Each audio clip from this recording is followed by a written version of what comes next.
This corrective exercise continuing video is going to be talking about the shoulder complex and an injury related to the shoulder and all of its inhibitory and lengthening and all the other techniques involved in making sure that the rotator cuff is at its best.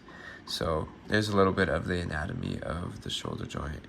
There is the coracoid process, the AC joint, bursa, and rotator cuff muscles.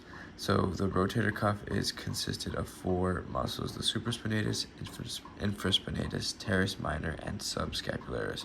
All of these play a role into maintaining the correct posture of the shoulder and making sure that it functions properly.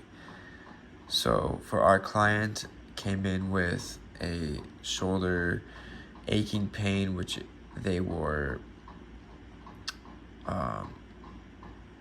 identified to have rotator cuff tendinopathy. What that is when the swollen, inflamed rotator cuff and the shoulder is not able to function at its best and move properly.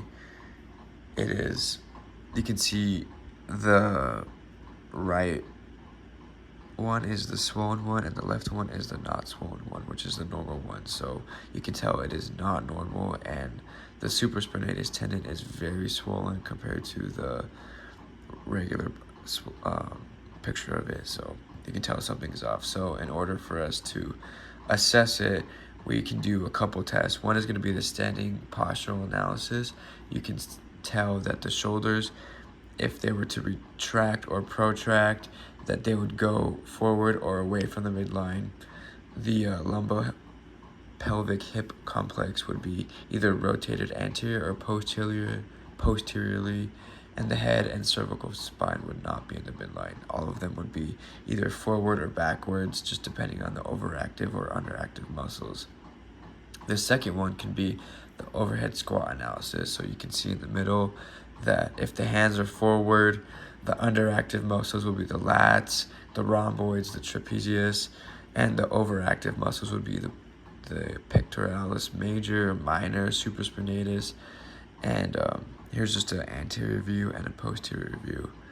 So for us to get the underactive and the underactive muscles going, you can do an inhibitory technique such as the foam roller to loosen it up and make sure that the lats are properly firing to help with the rotator cuff. This is another good myofascial release to get the blood flowing to those fibers to make sure that the rotator cuff and the shoulder complex is going to be firing at its best.